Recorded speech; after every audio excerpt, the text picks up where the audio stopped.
আসসালামু আলাইকুম রহমতুল্লাহি ওবারাকাতুহু।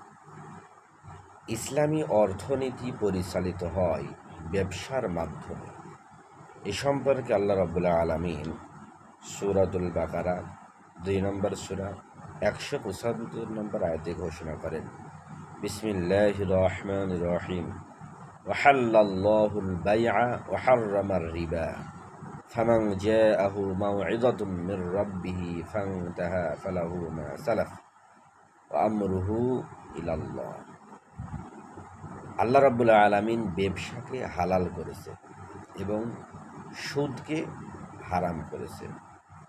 যার নিকট আল্লাহর উপদেশ এসেছে অতঃপর সে বিরত হয়েছে, তার তো পিছনের গুনাহ, অতীতের গুনাহ পিছনেই পড়ে গেছে এবং তার ব্যাপারে সম্পূর্ণ আল্লাহর ইখতিয়ার।